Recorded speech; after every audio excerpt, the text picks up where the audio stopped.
हत्या अपने आप में ही दर्दनाक और भयानक होती है, लेकिन कई हत्याओं के कारण, तरीके और उनके पीछे की कहानी ज्यादा दिल दहला देने वाली होती है। आइए आइए आप लोग।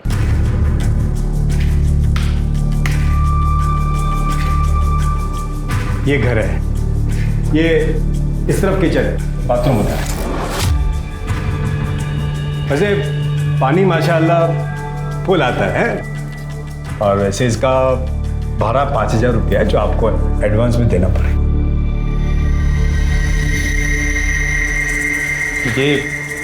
ये कमरा नहीं, वो लॉक ही रहता है। आप लोगों को वहां पर रखा होगा तो 3,000 एक्स्ट्रा भाड़ा लगेगा। नहीं, 8,000 बहुत ज्यादा हो जाएगा। नहीं, वैसे कभी आपको ऐसा यूज करने का जरूरत पड़ गया तो कर सकते हैं थोड़ा टाइम के लिए। खाली मेरे को एडवांस में बोल देना। हाँ, ये आपका एडवांस। ओके, ठीक है, चलता है मैं, हैं?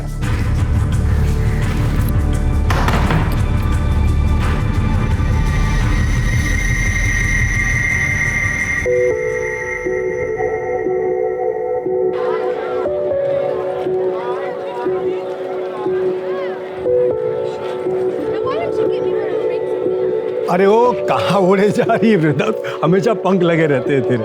और चाचा नए बढ़ोतरी। हाँ बेटा, क्योंकि मेरी तेरे जैसी बेटी है ना, तो अल्लाह ताला ने मुझे बहुत बरकत दी है। देख, मुझे आज मुंबई जाना है, तो तू यहाँ से सीधे किचन में जाएगी, ठीक है? भूलना मत। क्या चाचा, पहले कभी कोई काम भूली क्या मैं?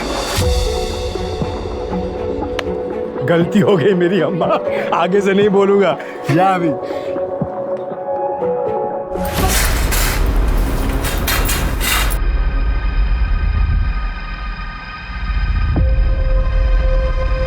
अरे कमला, क्या हुआ? अरे ये लोग इधर नए नए रहने को आए ना, तो मैं सोची जाके पूछ लूं कुछ मदद भी तो नहीं चाहिए। पर ये तो आते ही पर्दे और गेट सब बंद कर लिए। अरे समझा करना, नई नई शादी हुई उन दोनों की, तो दरवाजे खिड़की बंद करके बैठेंगे ना अभी।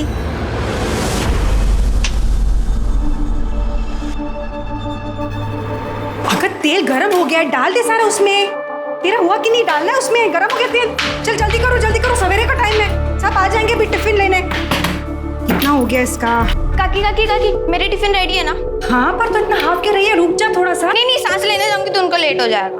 अच्छा ठीक है, ये हाँ, मैं चलिए। अच्छा रुक जा। ये देख, मैंने कुछ बनाया है, खा के बता कैसा है। बहुत अच्छा, चलो अब मैं जल्दी। हाँ, अरे ये पूरा तो खा ले। नहीं, पूरा खाने जाऊंगी तो उनको लेट हो जाएगा। नहीं।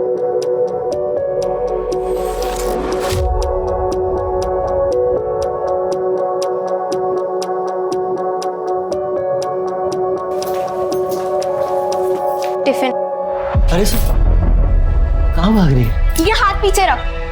आखिरी बार बोल रही हूँ कमलेश, दोबारा ऐसी गलत बात की ना तो उस्मान चाचा को बोल दूंगी।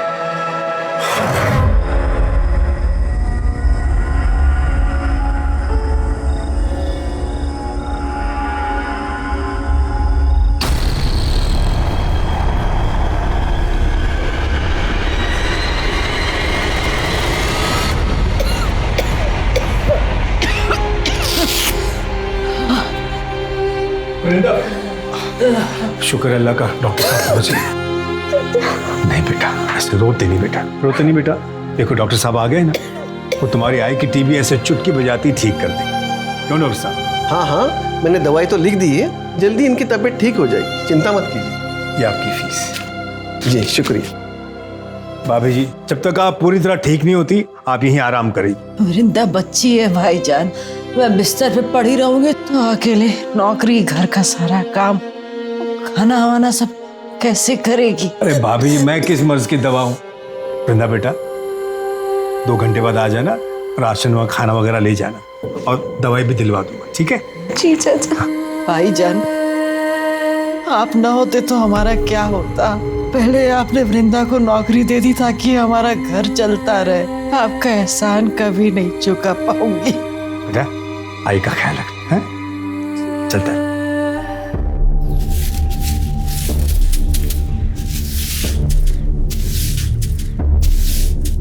नमस्ते भाभी जी।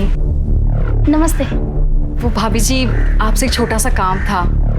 वो क्या है ना, हमारे घर में एक कमरा है जिसमें ताला लगा हुआ है।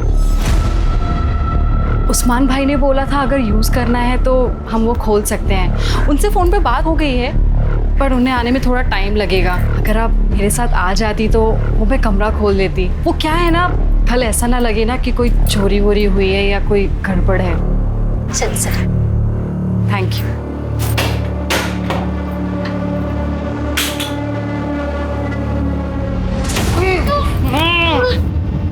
अगो देवा, कितनी बास आते, मुझे लगता है चूहा मर गया।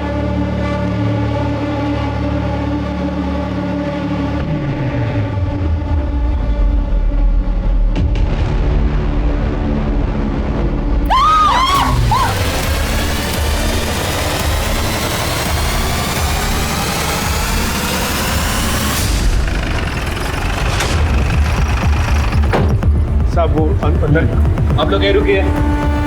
और नमक में डाली गई थी ताकि बदबू कम आए। बॉडी को पोस्टमार्टम के लिए भेज दो।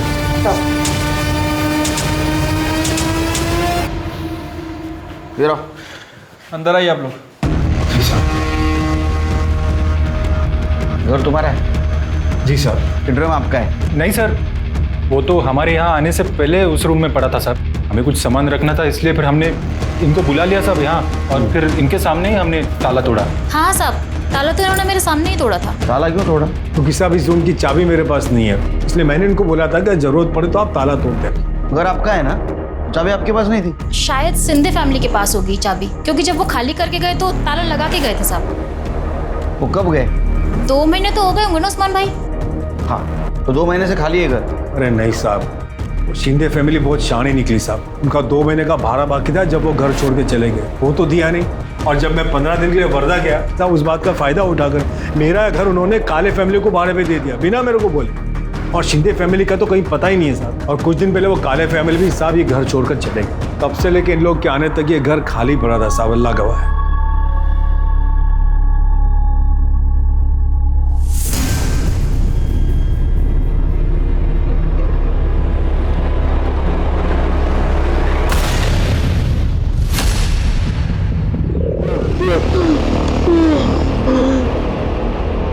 सर, मुझे इस पाटिल फैमिली का बिहेवियर कुछ अजीब लगा। मुझे लगता है कि पाटिल फैमिली हमसे जरूर कुछ ना कुछ छुपा रही है। उसे मारता नहीं तो और क्या करता मैं? अनिल कभी विचार केलाय, अगर पता चल गया तो क्या होगा? सर, मुझे तो एक बात समझ में नहीं आ रही, उनको इतनी जल्दी क्या थी? उन्होंने उस्मान का भी इंतजार नहीं किया, पड़ोसन को बुला के गवाह बना के ताला तोड़वा दिया। मैं जानता हूँ पुलिस बेवकूफ नहीं है, 2 और 2 करेगी और सब समझ जाएगी। अगर वो टेम्पो वाला हमें धोखा नहीं देता तो हम बच जाते। सुषमा, अभी हमारे पास बचने का सिर्फ एक ही रास्ता है। इससे पहले कि वो बचने का रास्ता ढूंढे, उनकी सारी डिटेल्स निकलवा। सर,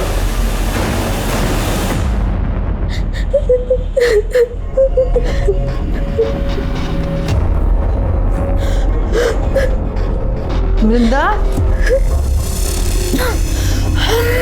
वृंदा, क्या हुआ बेटा? रो क्यों रही है बच्चे? कुछ वृंदा, सर उस्मान के पड़ोसियों से बात की है। उनका कहना है कि 10-12 दिन पहले जब पाटिल फैमिली ने उस्मान के घर को किराए से लिया था, तब से लेके अभी तक वहाँ के लोगों को उनका नेचर कुछ अजीब सा लग रहा है। इनफैक्ट सर, वो ज़्यादा किसी से बात करते नहीं थे, और सामान के नाम पर उनके पास एक बैग था और एक गोनी थी, जिसे लेकर वो कुछ ज़्यादा ही प्रोटेक्टिव थे। घर के खिड़की दरवाजे भी 24 घंटे बंद रखते थे। सर, जिस टेम्पो से वो मोहल्ले में आए थे, मैंने उसके ड्राइवर से भी बात की। अजीब आदमी था साहब, मैं उसे गोनी उतारने के लिए मदद कर रहा था। अरे आप छोड़िए। उसने मुझे जोर से धक्का दिया, जैसे कि मैं उसकी गोनी लेके भाग जाने वाला था। उस्मान का भी यही कहना है कि वो गोनी को 1 मिनट भी अपनी नज़रों से दूर नहीं करते थे। और उनकी पड़ोसन कमला, उसने भी बताया कि एक रात वो गोनी को देर रात कहीं लेकर जा रहे थे। नजर रखो उन पे, अगर उन्होंने कुछ कांड किया है तो बचने के लिए जरूर कोई ना कोई गलती करेगी।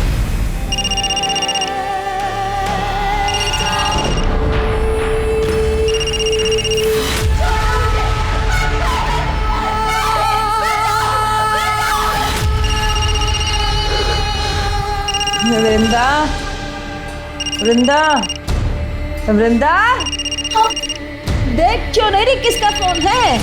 कब से बजे जा रहा है, उठाना।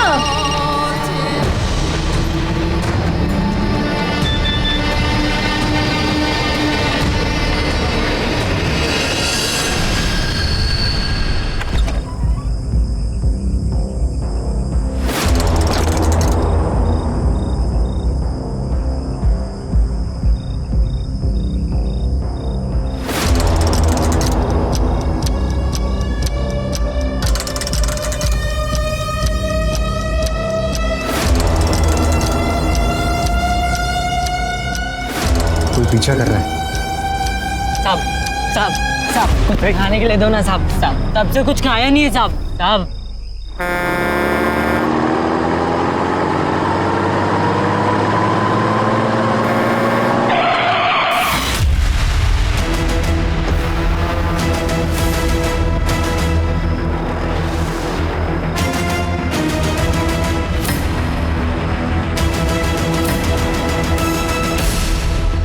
अभी जाओ। Sorry sir. वो शाणे निकले पुलिस को उल्लू बना के। कुछ पता चला सुषमा और अनिल का? हाँ सर, एक सब्जी वाले ने सुबह 7 बजे उन्हें एक ट्रक पे चढ़ते हुए देखा था हाईवे के पास। सर ट्रक का डिस्क्रिप्शन मिल गया है, जल्दी उसके बारे में पता चल जाएगा। सवेरे 7 बजे, अभी 2 बज चुके हैं शिरके, 7 घंटे हो चुके हैं। जो लोग पुलिस को चकमा देके भागे वो हमारी राह देखते वहां रुकेंगे? क्या हम वहां जाएंगे और उनको पकड़ के लाएंगे? वहां का सीसीटीवी फुटेज मंगाओ आणि प्रत्येक टोल नाक्यावर ट्रकचं डिस्क्रिप्शन पाठवा। जाओ। हो साहब। जिस घर के अंदर ड्रम में लाश मिली थी उस घर के बाहर एक टूटा हुआ ताला मिला। पाटिल फैमिली ने कमला के सामने जो ताला तोड़ा था वो लेके आओ। सर।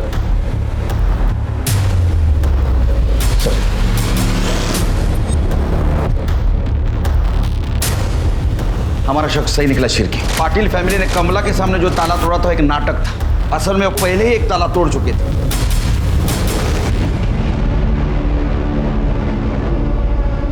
वो अनिल और सुषमा की वजह से केलकर साहब ने क्या क्लास ली मेरी, सुनना पड़ा। गलती तो मेरी थी ना।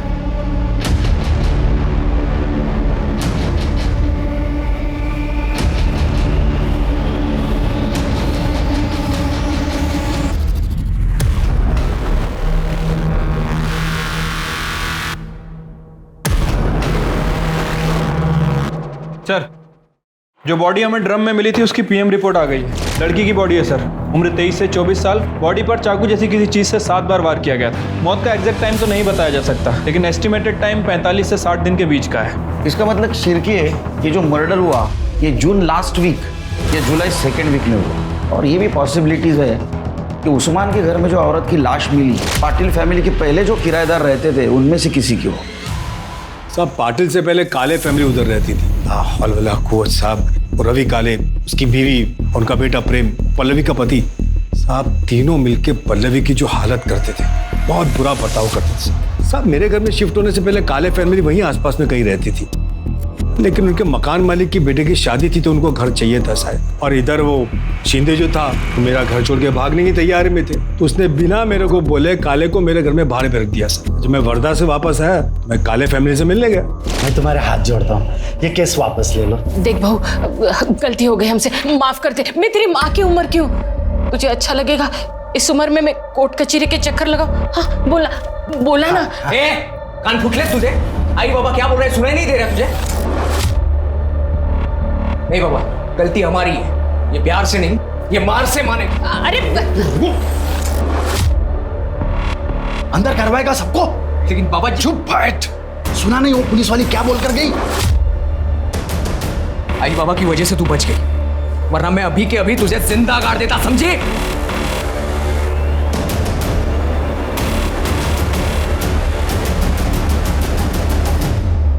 मेरे ख्याल से पल्लवी काले ने फिरार पुलिस स्टेशन में कंप्लेंट भी लिखवाई थी उनके खिलाफ।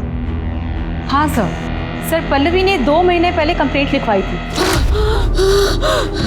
मैडम मुझे बचा लो मैडम, वो लोग मुझे मार देंगे, मुझे बचा लो मैडम, मुझे बचा लो, वो लोग मुझे मार देंगे। सेफ हो, घबराओ मत, पानी। अब बताओ क्या हुआ? जब से मेरी शादी हुई है मेरे ससुराल वाले रोज गाली सुनाते हैं, मारपीट करते हैं, कहते हैं और दहेज चाहिए। सास ससुर तुम्हें पीटते हैं और पति तुम्हें पीटता देखता रहता है, कुछ करता नहीं है वो? किया ना मैडम। रुक! आज तुझे जिंदा जला दूंगा मैं, छोड़ूंगा नहीं। मैं किसी तरह अपनी जान बचाकर यहाँ तक आ रही हूँ। केरोसिन का बास आ रहा है कपड़ों में से। अगर मैं यहाँ पे नहीं आती तो वो मुझे जिंदा जला देता मैडम। पता नहीं मैडम ये झूठ क्यों बोल रही है, शायद इसे गलतफहमी हो गई है। अरे मैडम, मारना पीटना तो बहुत दूर की बात है, हमने तो कभी इसे हाथ तक नहीं लगाया। हाँ मैडम, और वो केरोसिन तो गलती से गिर गया मेरे हाथों से, मैंने जानबूझ कर नहीं गिराया। मैं आपको पूरी बात बताती हूँ। देखो, इसने ना केरोसिन मंगाया और मेरे प्रेम ने लाकर उसे दिया और उसके हाथ से ऐसा छूट गया और इसके आंख पे गिर गया। तो इसे ऐसा लग रहा है कि जानबूझ के मेरे बेटे ने उसके पैर केरोसिन डाला है। ऐसा कुछ भी नहीं है। बेटा माफ कर दे और इनको बोल दे केस वापस ले। नहीं, मैं केस वापस नहीं लूंगी मैडम। ये लोग झूठ बोल रहे हैं। ये लोग ने जानबूझ के मुझे जिंदा जलाने की कोशिश की है। अरे कोशिश की होती तो अब यहाँ खड़ी होती क्या तू? ठीक है तू करना, वो सदमे में है बेटा। नाटक बंद करो अपना। अगर आज के बाद पल्लवी को हाथ भी लगाया ना तो तीनों की गलतफहमी दूर कर दूंगी मैं। तुम्हारा दहेज का लालच और तुम्हारी मर्दानगी ऐसे सदमे में आएगी ना कि तीनों जन जेल से जिंदगी भर बाहर नहीं आ पाओगे, समझे? पर सर, पल्लवी उस कंप्लेंट पे कार्रवाई करना नहीं चाहती थी, इसलिए हमने काले फैमिली को वार्निंग देके छोड़ दिया। सब पल्लवी ने उनके खिलाफ कंप्लेंट की थी, इसलिए वो लोग डर तो गए थे, लेकिन उसके बाद से पल्लवी के लिए उनकी नफरत बहुत बढ़ गई थी। सब ये काले फैमिली की डिटेल्स दे दो। काले फैमिली की डिटेल मेरे पास नहीं है, शिंदे फैमिली की दे सकता हूँ। शिंदे से आपको काले की मिल जाएगी। सब दोनों की आपस में बहुत पड़ती थी। यार कंफ्यूजन है, काले शिंदे दोनों फैमिली की डिटेल्स दे दो इनको। शिरके, ये पल्लवी के बारे में पूछताछ करो बस्ती में, सारी डिटेल्स चाहिए उसके मुझे।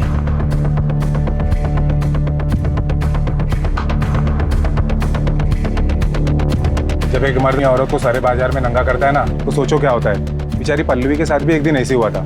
ए पल्लवी, ए रुक इधर जा रे, चल आज मुड़ो अपना, चल। छोड़ पीछे हट। पैसा दे दो, ले ले, चल आज मूड बनाएंगे, चल चल। ये पैसे ना अपनी माँ को जाके देना और उसी के साथ सोना, समझे? छोड़। क्या कह रहे तुम लोग यहाँ पर? छोड़ूंगा नहीं तेरे को, ये थप्पड़ तुझे बहुत महंगा पड़ेगा, याद रखना। हाँ चल निकल चल। नाम क्या बता दोनों का? सर श्याम और विलास। अगर पान वाले की इंफॉर्मेशन सच है तो ये दोनों किसी गटर में दारू पी के पड़े होंगे, उठाओ उनको। ठीक है सर, अभी इंफॉर्मेशन मिली है, सब्जी वाले ने जिस ट्रक का डिस्क्रिप्शन दिया था वो कोल्हापुर के नाके के पास से निकला है। अनिल पाटिल और सुषमा उसमें अभी दिखे हैं। हाईवे पुलिस को इन्फॉर्म करो सर। और नायगांव में उसके पड़ोसियों से पूछताछ करो, उसका कोल्हापुर में कनेक्शन है क्या। चिरके, शिंदे फैमिली का कुछ पता चला? नहीं सर, अभी तक उनका फोन स्विच ऑफ है।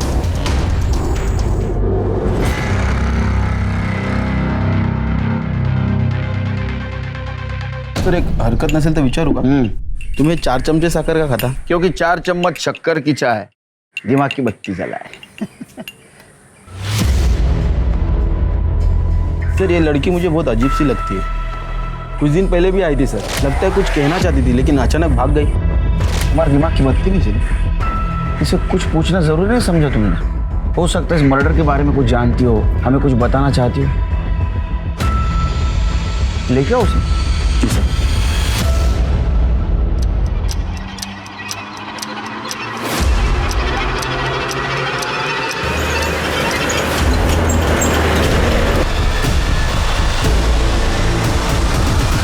सर रवि काले का फोन सतारा के पास ऑन हुआ था। मैंने वहाँ की लोकल पुलिस को इन्फॉर्म कर दिया है। जल्दी उसकी एग्जैक्ट लोकेशन ट्रेस कर रहे हैं और जैसे ही मिलती है उसे अरेस्ट करके ला रहे हैं सर। गुड। और वो 2 बेवड़े? सर विलास और श्याम दोनों का पता चल गया है। हमारी एक टीम गई है उन्हें उठाने के लिए।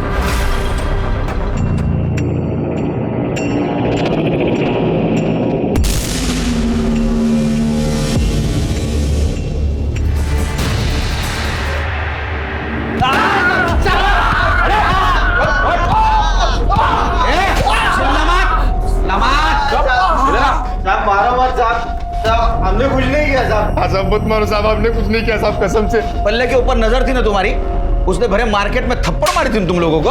हाँ इसलिए तुमने बदला लिया, उसका मर्डर किया। साहब कसम से बोल रहे हैं अपन साहब, साहब अपन नहीं मारा उसको साहब। हमने नहीं मारा उसको साहब, कसम से नहीं मारा। हाँ साहब, 2 महीने पहले ना उसको आधी रात को किधर तो बाहर जाते हुए देखा था साहब, वो बैग भी लेके जा रही थी।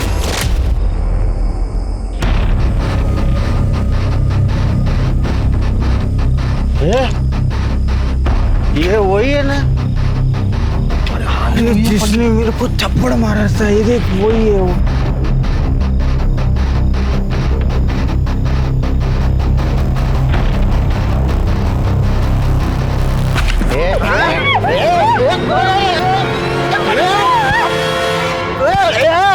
काय को मारे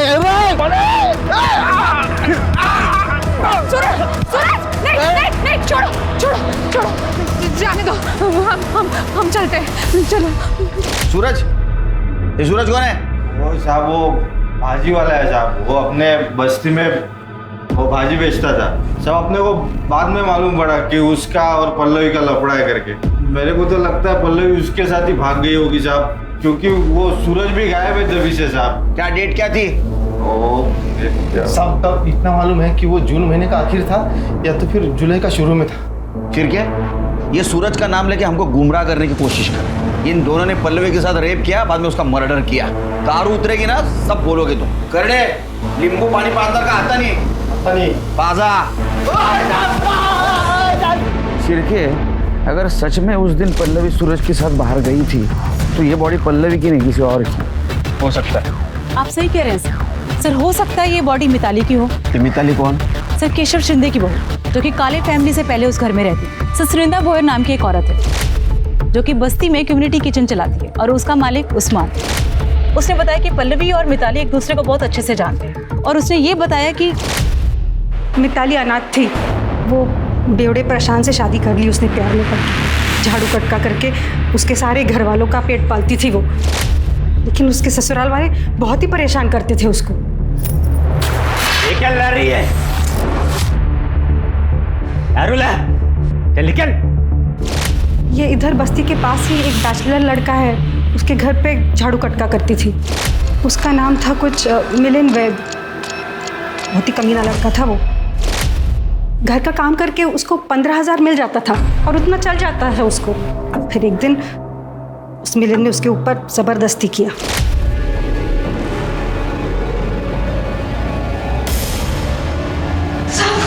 क्या कर रहा था? उसने जाके अपने ससुराल वालों को बताया, लेकिन उन्होंने पुलिस को बताने से मना कर दिया। बोले कि उसका काम छूट जाएगा और ये निकम्मे लोग भूखे मर जाएंगे।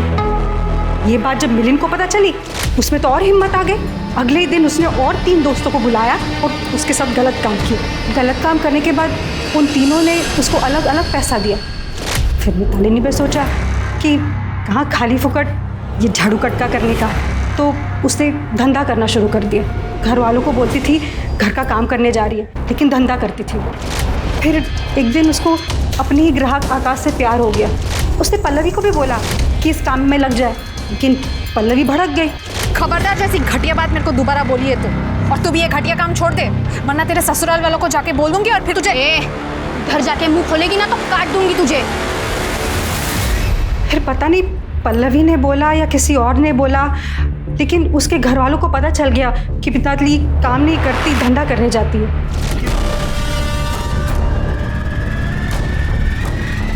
बहुत तमाशे हुए। फिर अगले दिन वो शिंदे लोग घर छोड़ के चले गए। मिताली थी उस दिन साथ में? वो मालूम नहीं मैडम, लेकिन उनको जाते हुए बस्ती में से किसी ने भी नहीं देखा। तो हो सकता है वो बॉडी मिताली की। ये शिंदे फैमिली ने मिताली को मार दिया, उसको ड्रम में डंप कर दिया। सर ऐसा भी हो सकता है कि पल्लवी को मिताली का सच पता चल गया, यही बात उसने उसके ससुराल वालों को बता दी। गुस्से में आकर मिताली ने पल्लवी का मर्डर कर दिया, उस बॉडी को ड्रम में डाल दिया और वहाँ से निकल गई हो। सर एक बात और हो सकती है, सर पल्लवी और सूरज का किसी बात पे झगड़ा हुआ हो और सूरज ने पल्लवी को मार के उसकी बॉडी को ड्रम में ठिकाने लगा दिया। होने को तो कुछ भी हो सकता है। हमारे सामने थ्योरीज बहुत है, लेकिन पक्का सबूत नहीं। अब हमें ये पता करना है कि लाश किसकी है, और ये भी पता करना है कि जो जिंदा है वो कौन है और कहाँ। उस्मान की खोली में ड्रम में मिली औरत की लाश ने पुलिस के होश उड़ा दिए थे। किसकी हो सकती थी ये लाश? पल्लवी की। अब एक नया नाम सामने था, मिताली। इसी दौरान विरार पुलिस को पता चलता है कि 2 महीने पहले सतारा में एक मिसिंग कंप्लेंट दर्ज करवाई गई थी, जो और किसी की नहीं बल्कि मिताली की थी और शिंदे परिवार ने लिखवाई थी। सारी थ्योरीज और संभावनाओं के बाद अब भी बड़ा सवाल यही था कि मरने वाली औरत कौन थी और उसे किसने और क्यों मारा था। सर, हमारी टीम ने शिंदे फैमिली को अरेस्ट कर लिया है, वो उन्हें इधर लेके आ रहे हैं। साहब, हम 14 जून के रात को विरार से निकले थे सातारा के लिए टेम्पो से, लेकिन रात को मिताली कब टेम्पो से भागी हमें पता नहीं चला। जब हम सातारा पहुंचे ना, तभी हमको पता चला कि वो हमारे साथ नहीं है। तभी हम लोग ने उसकी मिसिंग कंप्लेंट वहाँ लिखवाई थी साहब। आकाश के बारे में पता था? हाँ साहब, वो उधर ही हमारी बस्ती में रहता था, हमें लगा वो उसके पास गई होगी। उस्मान चाचा के उस रूम को ताला लगा क्यों भाग गए थे तुम?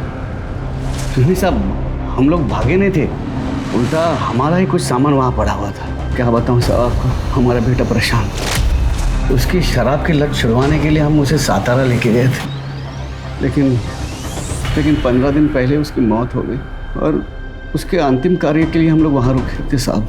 इसीलिए हम लोगों का मोबाइल नहीं लग रहा था साहब। रही बात रवि गाड़ी की, तो उसे वो जगह हम लोग ने तब इन्हें दी थी जब तक हम लोग वापस ना आते। हम लोग सच बोल रहे हैं, हम लोग बहुत सीधे साधे लोग हैं साहब। सीधे साधे लोग हैं तुम कितने सीधे और कितने साधे हो सब पता है हमें। तुमने मिताली के साथ क्या क्या किया ये भी पता है। मिलिंद के घर में उसको काम करने लगाया ना, इसके बावजूद भी तुम्हें पता था कि उसके साथ रेप हुआ है, और जब ये गलत काम वो खुद की मर्जी से करने लगी, उसको मारा पीटा, उसका पैसा लेके तुम भाग गए। एक मासूम सीधी सादी लड़की तुम्हारे वजह से इस दलदल में फंस गई और अभी तक वो गायब है। उस्मान चाचा के जिस रूम को लॉक लगा था उसमें तुम्हारा सामान नहीं, मिताली की लाश। तुमने मारा मिताली को। नहीं साहब, हम लोग ने नहीं मारा साहब उसे। हम सच बोल रहे हैं, हम लोगों ने नहीं मारा उसे। या ऐसा नहीं सुधरेंगे, बहुत मोटी चमड़ी वाले। स्मिता घेऊन जायला बंदोबस्त करायचा। नहीं साहब, तो कितना सीधा है दिखा। शिरके सर, पता करो कितना सच बोल रहे हैं। अगर मिताली और आकाश 3 महीने से यही है, तो उस्मान चाचा के कमरे में जो लाश मिली वो पल्लवी की हो सकती है। हमें जल्द से जल्द इस मिताली को ढूंढना होगा। सूरज का क्या हुआ? सर, काले फैमिली जब से विरार से शिफ्ट हुई है, सूरज का भी कुछ पता नहीं चल रहा है। कहाँ गया है किसी को कुछ पता नहीं है, लेकिन सर हम पूरी कोशिश कर रहे हैं, जल्दी ढूंढ लेंगे उसे। सर, इचलकरंजी पुलिस ने अनिल और सुषमा को पकड़ लिया है, वो उसे यहाँ लेके आ रहे हैं।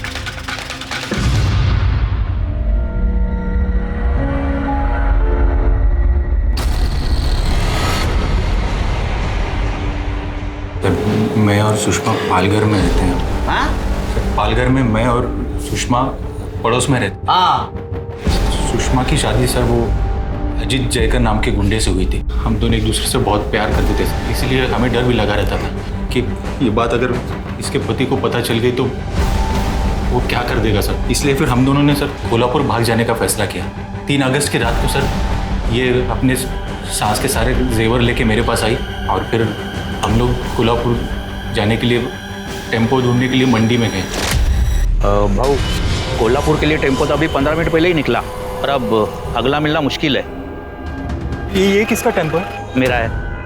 ये कहाँ जा रहा है? विरार। रोज रात को कहाँ जाते थे? कोल्हापुर जाना था ना सर, वो टेम्पो ढूंढने जाते थे हम। एक रात जब अनिल टेम्पो ढूंढने गए और मैं घर में अकेली थी, तो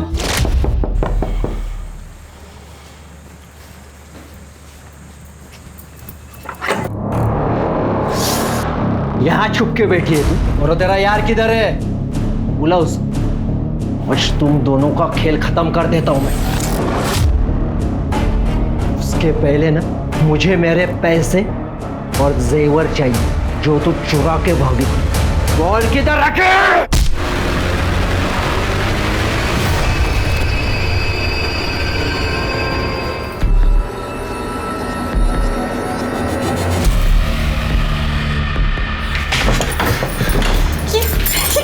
यहाँ पे अरे इसे ठिकाना लगाना पड़ेगा ना, नहीं तो पकड़े जाएंगे हम। हाँ? ये इसे अभी के लिए यहाँ छुपा देते हैं, फिर फेंक देंगे कहीं।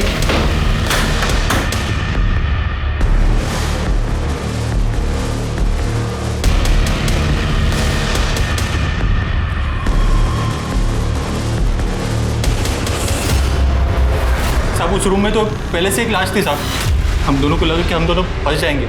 मैं मैकेनिक हूँ, इसलिए मैं जानता हूँ बिना चाबी के गाड़ी कैसे चालू करते हैं। हम दोनों जैसे तैसे करके वो बॉडी को बाइक पे रखा और फिर गाने लगाने के लिए हम लोग निकल पड़े। वो सब होने के बाद सब हम लोग कोल्हापुर के लिए भाग गए। हाईवे पे ईचल करंजी का ट्रक मिला, हमने उस ट्रक से लिफ्ट लिया और ईचल करंजी पहुंच गए। सर हम जैसे ही ईचल करंजी पहुंच गए, सामने अजीत था।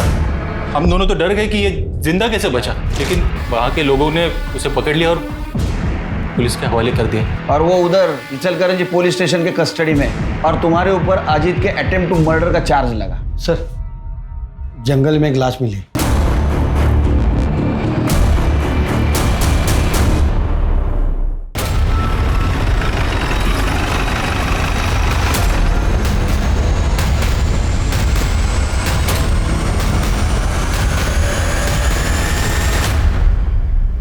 सर बॉडी बुरी तरह सड़ गई है। कुछ मिला? ये वॉलेट मिला है, उसमें आईडी कार्ड है। सूरज यादव? सूरज यादव मतलब पल्लवी का बॉयफ्रेंड? फिर जिस हिसाब से बॉडी डिकम्पोज हुई है, इसे लगभग 1-2 महीने तो हुए होंगे, और पल्लवी और सूरज को गायब हुए भी 2 महीने हो चुके हैं। तो मुझे लगता है कि ये बॉडी सूरज की ही है। पंचनामा करा और देखो आसपास और कुछ मिलता है। शिरके, अगर ये बॉडी सूरज की है तो इसका मतलब पल्लवी मर चुकी है। हो सकता है सर, क्योंकि पल्लवी को भी गायब हुए 2 महीने से ज्यादा हो चुके हैं। सर वहाँ पे पीछे एक बाइक मिली है। और कुछ मिला? नहीं सर। पता करो किसके नाम रजिस्टर है। Okay sir. शिरके, हो सकता है ये बाइक सूरज की हो, या ऐसा भी हो सकता है कि जिसने सूरज को मारा उसकी हो। उसने सूरज को मार दिया, बॉडी को यहाँ डंप कर दिया और बाइक को छोड़ कर निकल गया। ये भी हो सकता है कि काले फैमिली को इन दोनों के भागने का प्लान पता होगा। उन्होंने पल्लवी को मारा, ड्रम में डंप कर दिया, बाद में सूरज को मार दिया और यहाँ फेंक दिया। 1 मिनट सर। हेलो, ठीक है सर। काले फैमिली गिरफ्तार हो गई है, विरार पुलिस स्टेशन लेकर आ रहा है। वार्निंग दी थी ना तुम्हें कि अगर पल्लवी को कुछ भी हुआ तो जेल के अंदर कर दिए जाओगे। क्यों मारा पल्लवी को? मैडम हमने कुछ नहीं किया, हमने नहीं मारा उसे। अरे कुछ नहीं किया तो भागे क्यों? पल्लवी किधर है? नहीं पता साहब, 30 जून के शाम को वो मैं जल्दी लौटी हूँ ऐसा बोल के गई साहब, लेकिन लौटी नहीं साहब। उसके बाद में हमने देखा वो रुक्मिणी के सब गहने गायब थे साहब। अब बहू चोरी करके मुंह काला करके भाग गई साहब। उसके ऊपर वो उस्मान भाड़े के लिए पीछे पड़ा साहब। मेरा और शिंदे का बगाया भाड़ा मांग रहा था। हमने सोचा कि खोपोली में इसके रिश्तेदार रहते हैं तो उनके यहाँ पे चले जाते हैं, फिर देखेंगे बाद में क्या होता है, इसलिए चले गए साहब खोपोली। वो ड्रम किसका था? कौन सा ड्रम साहब? हाँ? वो जिस कमरे को ताला लगा था उस कमरे में ड्रम किसका था जिसमें एक औरत की सड़ी हुई लाश मिली? कसम से साहब, वो कमरे में क्या है हमको पता भी नहीं। वो कमरे की तरफ हम जाते भी नहीं साहब। इतना बड़ा घर था, तेरे को कमरा नहीं दिखा? हमने उसे नहीं मारा है, मैं उसे जलाना नहीं चाहता था, मैं तो सिर्फ उसे डराना चाहता था। उसके बाप ने, बीकू ने हमसे कहा था कि वो शादी के बाद हमें पैसे देगा, लेकिन बाद में वो मुकर गया। वो मुकर गया इसलिए तूने भरे बस्ती में उसको बेचने की कोशिश की। वो नहीं मानी तो उसको मार दिया? नहीं साहब, मैं मानता हूँ मुझसे गलती हुई, लेकिन मैंने उसे नहीं मारा। सब पता चल जाएगा। लेके जाओ इनको और खूब मारो इनको। कहाँ फंसा रहे हो साहब? हम सच कह रहे, मारा नहीं उसे। इन लोगों ने पल्लवी के ऊपर जिस गहने चोरी का इल्जाम लगाया है उसके सारे डिटेल्स निकालो और पता करो चोर मार्केट या किसी ज्वेलर के पास वो बेचने गए थे। अरे पल्लवी का बाप भीकू, उसका और हमें जो लाश मिली है उसका डीएनए मैच करके देखो। ठीक है सर।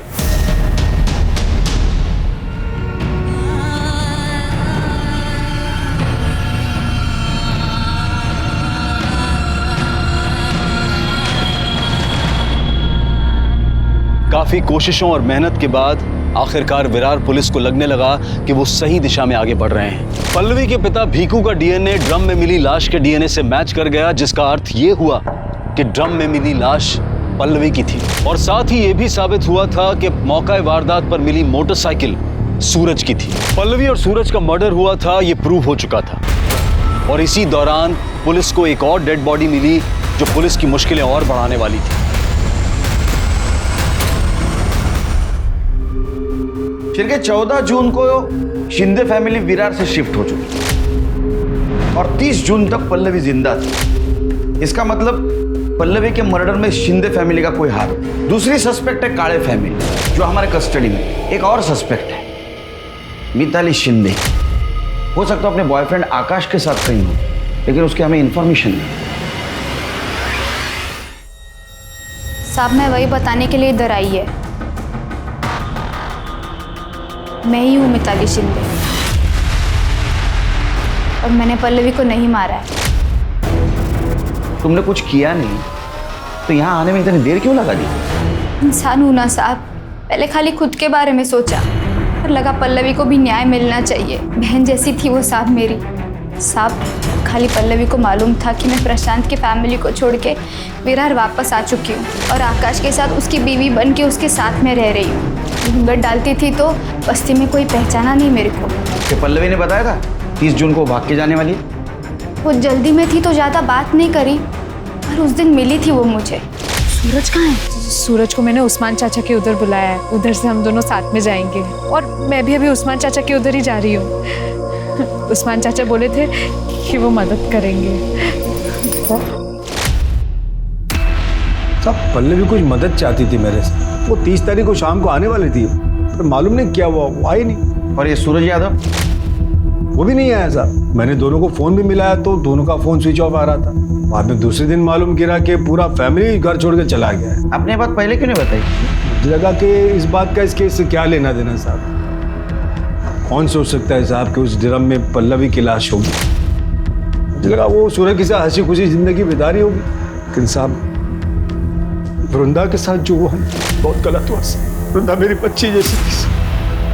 मैंने आज तक किसी को बद्दुआ नहीं दी, लेकिन आप देख लें साहब, उसको मारने वाला दोजख की आग में चलेगा। अल्लाह उसका हिसाब करेगा। उसके कातिल को पकड़ो आप साहब, और जो भी उसको सजा दिलाओ साहब। उस्मान चाचा शांत हो जाइए, उसकी कातिल को हम जरूर पकड़ेंगे। आपको किसी पे शक कौन कर सकता है सर? साहब इस बस्ती में कमलेश बोल के एक टेलर है, वो रोज उसको सताता था और गलत नजर से देखता था।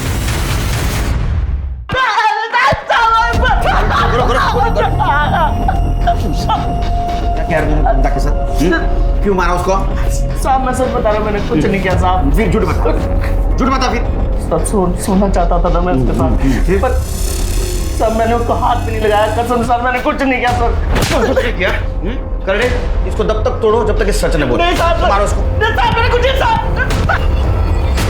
सर सुनंदा ने बताया कि 20 अगस्त को वृंदा काम पर आई थी। सर दोपहर को वो खाली टिफिन के साथ आई, फिर दोनों एक साथ ऑटो से घर को निकले। उसके बाद उसने बताया कि वृंदा ने अपने पुलिस स्टेशन के बाहर ऑटो रुकवाया और बोली कि उसे कुछ काम है। उसके बाद से सुनंदा ने वृंदा को देखा भी नहीं। मतलब वृंदा 2 बार हमारे पास आई थी, वो हमें कुछ बताना चाहती थी। मैडम वृंदा की PM रिपोर्ट। सर वृंदा की मौत 20 अगस्त को 2 से 4 के बीच में हुई। और सर बॉडी में 3 बार चाकू से वार किए गए। सर उसकी बॉडी पे नाखूनों के निशान भी मिले। सब मर्डर से पहले उसका रेप हुआ।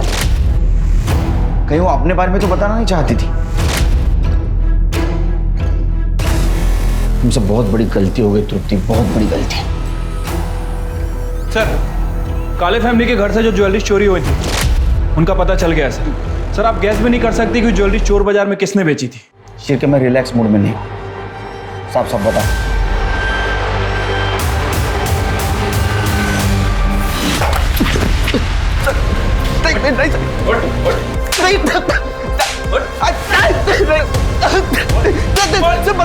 बताता हूँ क्या बताना पड़ेगा, बोल। सर नशे के साथ साथ सर सेक्स की लत कब लगी पता ही नहीं चला सर। मेरे को लड़की देख के सर एक ही चीज़ समझ में आने लगी। 1.5 महीने पहले पल्लवी आई थी सर अब्बू से मिलने। अब्बू थे ही नहीं घर पे, तो मुझे रोकने वाला भी कोई नहीं था सर। सोहेल ऐसा मत करो, मैं तुम्हारे हाथ जोड़ती।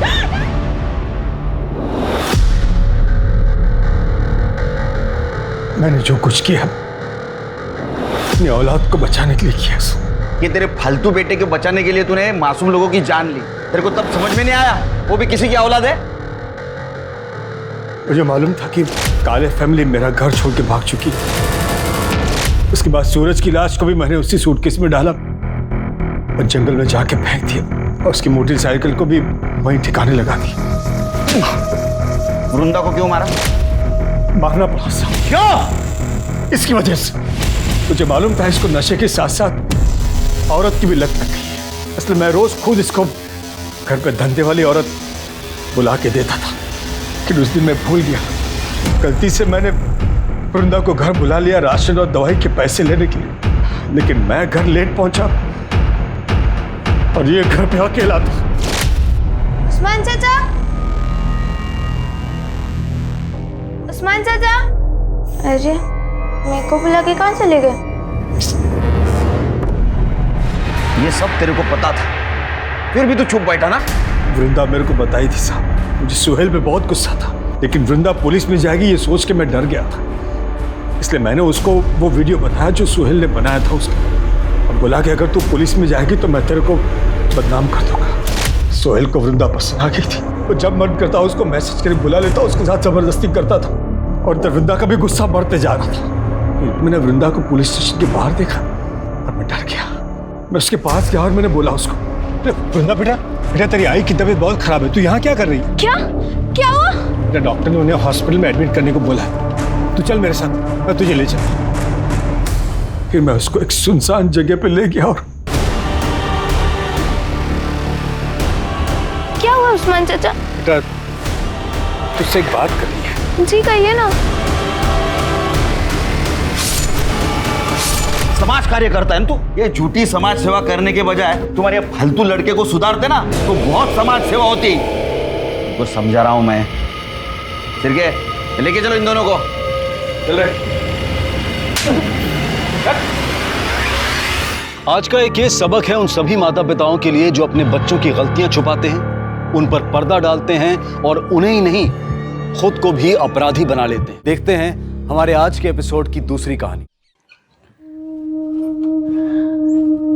अम्मा, पापा के कहने पे हम आपसे दूर रहे, लेकिन अब हमसे जबरदस्ती नहीं बर्दाश्त हो पाएगी। बेटा तुम्हारी पापा हमारी सुनते कहाँ हैं? हमारा बस चलता तो हम तुमको दूर जाने ही नहीं देते। पापा पापा। हाँ बेटा। पापा गुड़िया दीदी को नहीं जाना है, आप मान जाओ ना। तुम दोनों मिलकर का पट्टी पढ़ा रहे हो प्रतिमा को? अरे हम लोग का पट्टी पढ़ाएंगे? गुड़िया का भाई है, इसको भी तो अपना बहन का दुख तकलीफ दिखाई देता है। अरे हम कोई जल्लाद थोड़ी ना है, वहां रह के गुड़िया को कम से कम भरपेट खाना तो मिलता है। तुम चेहरा देखो ही का, देखो ना कैसे चमक रहा है। और वैसे भी गरीबी हम सबका नक्शा बिगाड़ दिए है। ये ले बेटा, रख ना, रास्ते के लिए है। और सुन, अगर तुम नहीं जाती तो क्या तेरा भाई कभी स्कूल जा सकता था? हाँ बेटा, तेरी बदौलत ही तो हम भुखमरी से लड़ पाए हैं। सच बोल रहे हैं। मोह ममता से पेट नहीं भरते हैं। दीदी अब मत जाओ ना। बेटा ये अगले महीने दोबारा आएगी, है ना? अभी जाने दे। चल बेटा, प्रतिभा को संभालो, बेकार में बस निकल जाएगी। चल।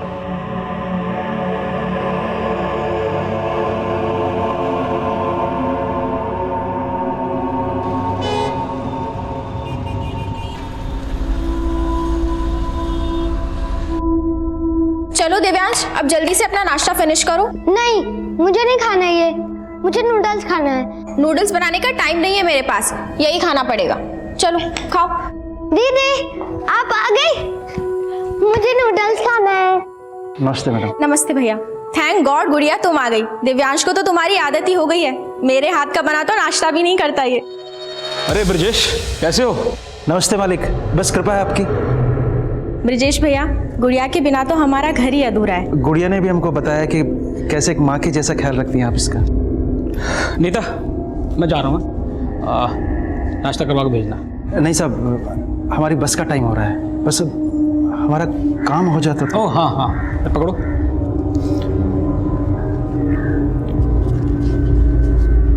₹10,000।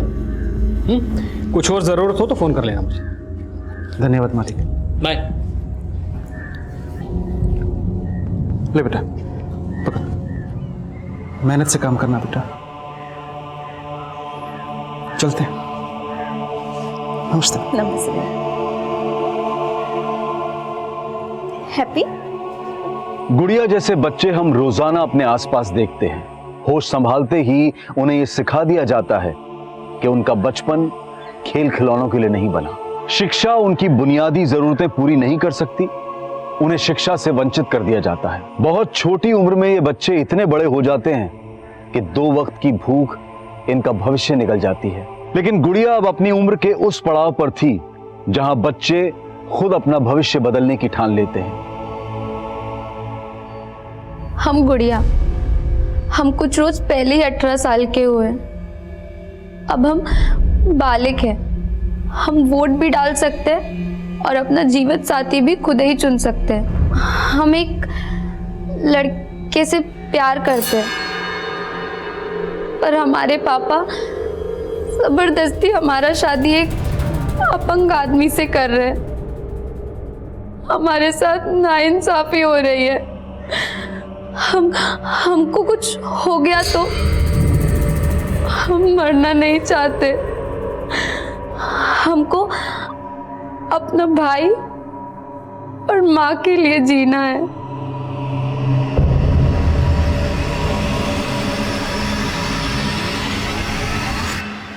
Hello and welcome to my show Ritesh live. आबो हवा के साथ साथ शहर का माहौल भी खराब हो चुका है। एक लड़की जो छोटे से गांव से आती है, रिपोर्टर बनने का सपना ली, वो सपना साकार करने वो शहर आती है, और क्या होता है उसके साथ? जॉब का झांसा देकर रेप किया जाता है। आज मैं बेनकाब करने आया हूं उस टीवी चैनल के मालिक वीरेंद्र कक्कड़ को। ये है वो वीरेंद्र कक्कड़ जो खुलेआम बेरोक-टोक घूम रहा है, कोई पूछने वाला नहीं। लेकिन वीरेंद्र कक्कड़, मैं ऐसा होने नहीं दूंगा। I challenge you Virendra Kakkar कि उस लड़की को इस शो के माध्यम से मैं इंसाफ दिलाऊंगा, और तुम होंगे जेल के पीछे, सलाखों के पीछे होगे तुम।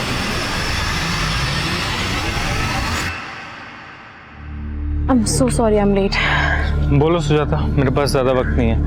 क्यों? जॉब लग गई क्या तुम्हारी भी? मुद्दे की बात करें, क्यों बुलाया मुझे यहाँ? Nikhil, I need you. I want you to come back. See, मैं ये न्यूज़ पोर्टल अकेले नहीं संभाल सकती। लेकिन अगर मैंने तुम्हारे साथ काम किया ना, तो तुम्हारा वो सनकी पति मेरे साथ कुछ भी कर सकता है। उसको मैं भी तो झेल ही रही हूँ ना। तुम मुझे अपनी जिंदगी प्यारी है, कल वो मुझे जान से मार देगा तो मैं क्या करूँगा? निखिल कैसी बात? एक सेकंड निखिल, इम्पोर्टेंट कॉल है। सुजाता तुम ले लो कॉल, लेकिन मुझे जाना है, मैं यहाँ पे खड़ा नहीं रह सकता।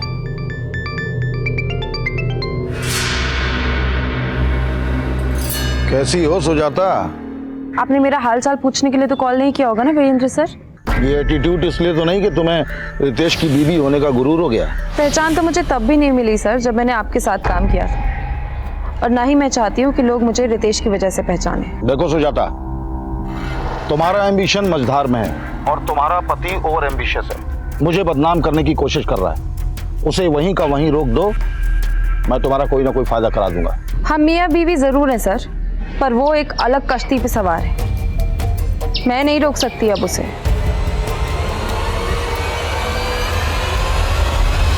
सर, आज की शो की टीआरपी सारे रिकॉर्ड्स तोड़ देगी। You are rocking sir. You liked it, really?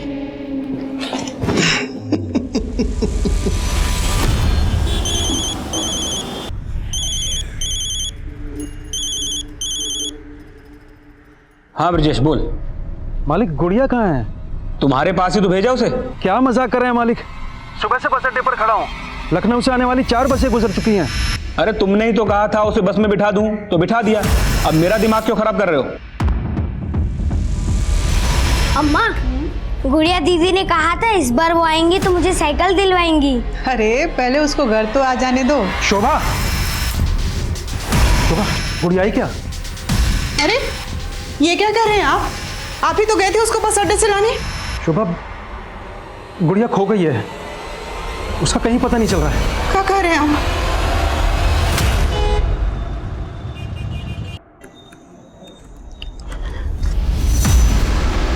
कहाँ थे तुम? मैं कब से तुम्हें फोन कर रही हूँ, तुम मेरा फोन क्यों नहीं उठाते हो? कितनी बार मैंने तुमसे कहा है कि टिपिकल बीवियों वाली बातें मुझसे मत किया करो। बीवी हूँ इसीलिए बीवी की तरह बिहेव करती हूँ।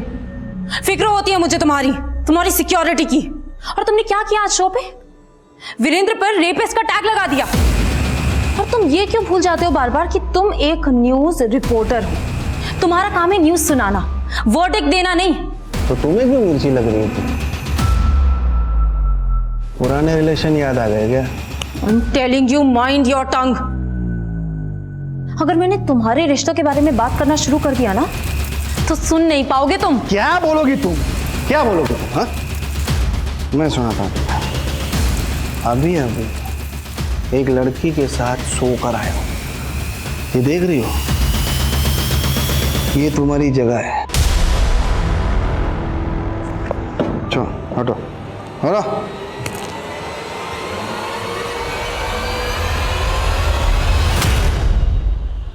अब मैं कुछ समझने वाला नहीं हूँ। सीधे सीधे बताओ, तुमने हमारी गुड़िया को कहाँ गायब करके रखा है? राजेश, आवाज नीचे करके बात करो।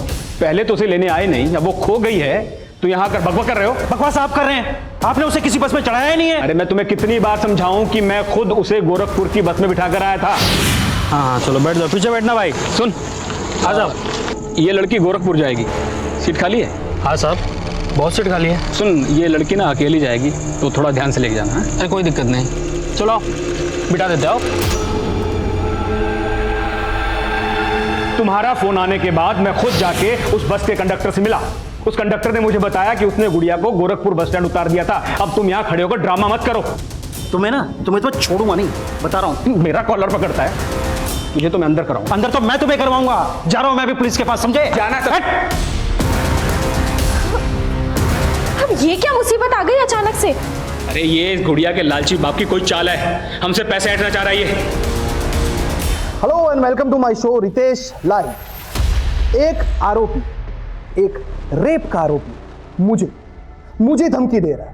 वीरेंद्र कक्कड़ के हायर किए हुए लोग इंडिया के बाहर से मुझे धमकी भरे कॉल कर रहे हैं। अब मेरी ही नहीं, मेरी वाइफ की जान भी खतरे में। अब मैं आपको सुनाता हूं वो इंटरनेशनल कॉल्स की रिकॉर्डिंग। ध्यान से सुन। ये वीरेंद्र कक्कड़ की बैंड बजाना छोड़ दे, वरना अच्छा नहीं होगा तेरे साथ। क्या कर लोगे तुम? वो तुझे जल्दी पता चल जाएगा। सुना आप लोगों ने? ये है उस वीरेंद्र कक्कड़ की सच्चाई। हेलो, ये तुम्हारा पति टीआरपी के लिए कुछ भी कर सकता है ना? वाकई में इंटरनेशनल कॉल्स आई थी उसको? आई डोंट नो, इसलिए फोन किया था। नहीं, एक्चुअली मैंने तुम्हारे प्रपोजल के बारे में थोड़ा सोचा। क्या हम लोग मिल सकते हैं?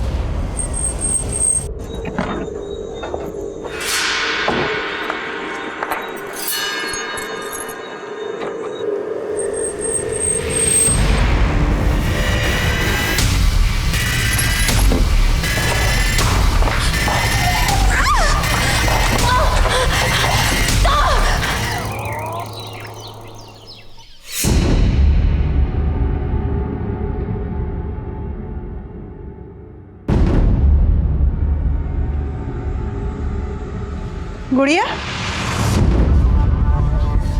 गुड़िया कहाँ है? आप तो बोल के गए थे गुड़िया को लेके आएंगे। शुभम हार गए हैं। अब तो पुलिस ने भी उनको दुत्कार दिया है। भले हम ज्यादा मजदूरी कर लेंगे, बाकी हम अपना बेटी को अपना आंख से दूर नहीं भेजेंगे। हमारी भी आंखों का तारा है गुड़िया, लेकिन हम ममता के मुंह में अंधे नहीं हुए हैं। 10,000 रुपये महीना मिलेंगे इसे। कभी इतने सारे पैसे देखी हो एक साथ? हम तो ममता में अंधे थे, पर आप लालच में अंधे थे। अगर हमको हमारी गुड़िया नहीं मिली ना, तो हम आपको कभी माफ नहीं करेंगे, कभी माफ नहीं करेंगे, कह देते हैं।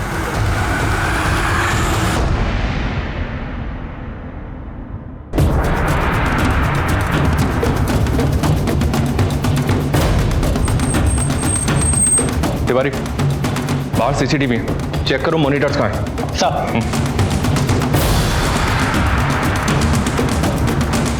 जैन सर, विक्टिम का नाम सुजाता शर्मा है sir. News anchor Ritesh Sharma की वाइफ है। ये भी जर्नलिस्ट है सर। सुजाता का पति रितेश कहाँ है? रितेश को इन्फॉर्म किया है, पहुंचने वाला होगा। सर, घर से सीसीटीवी के डीवीआर गायब है। व्हाट? मतलब ये एक प्लान मर्डर है, इसलिए कत्ल करने के बाद कातिल डीवीआर अपने साथ ले गए।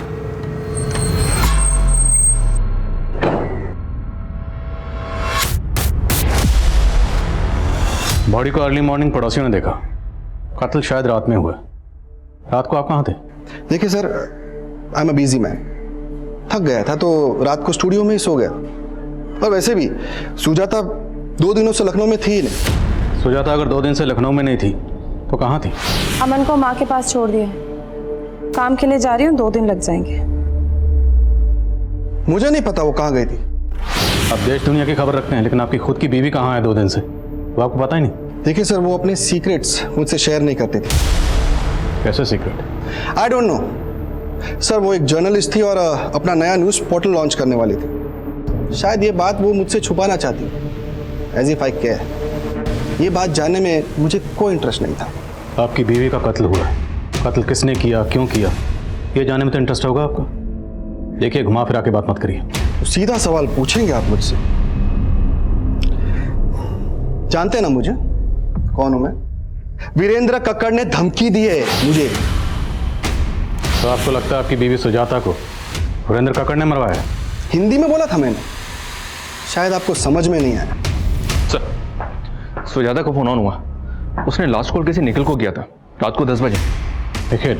जी सर। निखिल कौन? निखिल सुजाता के लिए उसके नए न्यूज़ पोर्टल में काम करता था।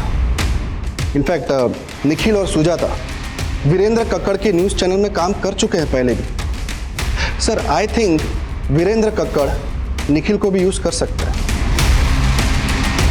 जर्नलिस्ट सुजाता मर्डर केस एक हाई प्रोफाइल केस था जो तुरंत खबरों में छा गया। पुलिस डिपार्टमेंट से एक्स्ट्रा प्रेशर था और सुजाता का कत्ल इतनी सफाई से किया गया था कि पुलिस को क्राइम सीन से कातिलों का कोई भी सुराग नहीं मिला था। ये रितेश मुझे बदनाम करने के लिए अपने शो में कुछ भी बक रहा है। ये इंटरनेशनल कॉल्स, ये धमकियां, सब ढकोसला है उसका। तो रितेश की इन हरकतों से तकलीफ तो होती होगी आपको, लेकिन मैं उसकी बीवी का मर्डर क्यों करवाऊंगा? और अगर मैं रितेश के तरीके से बात करूं तो ये भी कह सकता हूं कि रितेश ने खुद उसकी बीवी का मर्डर किया है और मुझे बदनाम करने के लिए मुझे घसीट रहा है। लेकिन बिना सबूत के क्यों कहूं मैं ऐसा? पर आप सुजाता को कॉल तो कर रहे थे और उसके जरिए रितेश को खामोश करवाना चाहते थे। हो सकता है सुजाता को मरवाने का मोटिव भी हो आपके पास। अगर आपको ऐसा लगता है तो ढूंढ लीजिए मेरे खिलाफ कोई सबूत। सर, मैंने और सुजाता ने वीरेंद्र सर का चैनल बहुत पहले ही छोड़ दिया था। मैं तो वीरेंद्र सर के टच में भी नहीं हूँ। लेकिन सुजाता के मर्डर से पहले तुमने उसे कॉल किया था, क्या बात हुई थी? सर, सुजाता अपना न्यूज़ पोर्टल लॉन्च करना चाहती थी। वो चाहती थी कि मैं उसके लिए काम करूं। लेकिन तुम तो उसी के साथ काम करते थे ना? नहीं सर, मैंने 1 महीना पहले उसके साथ काम करना छोड़ दिया था। क्यों? क्योंकि सर उसके न्यूज़ पोर्टल में मुझे अपने लिए कोई फ्यूचर नजर नहीं आ रहा था। 3 दिन पहले ही तो आई थी वो यहाँ अमन को मेरे पास छोड़ने के लिए। और सुजाता गई कहाँ थी? कुछ तो बताया होगा उसने। माँ, आप 2 दिन अमन को संभालोगे प्लीज? मुझे ना एक बहुत जरूरी काम से बाहर जाना है। पर बेटा, रितेश को यहाँ धमकियाँ मिल रही हैं और तुम शहर छोड़ के बाहर जाना चाहती हो? कहीं कुछ? माँ, कुछ नहीं है, आप परेशान मत हो। ये सब ना उसकी शो की कहानियां है। लेकिन तू जा कहाँ रही है? इलाहाबाद। इलाहाबाद में कहाँ गई थी? पता नहीं, बताया नहीं उसने। सुजाता इलाहाबाद गई, लेकिन इस बारे में उसने अपने पति रितेश को कुछ नहीं बताया। तो क्या रितेश से कुछ छुपा रही थी? मेरी बेटी की जिंदगी में रितेश से छुपाने के लिए कुछ भी नहीं था। तो क्या रितेश की जिंदगी में कुछ ऐसा है जो वो छुपा रहा है? रितेश की जिंदगी में बहुत कुछ छुपाने के लिए है, लेकिन एक पत्नी के आगे पति के राज छुपते नहीं। किस तरह के राज की बात कर रही हैं? ये देख रही हो, ये तुम्हारी जगह है। Are you okay? Of course. क्या हुआ?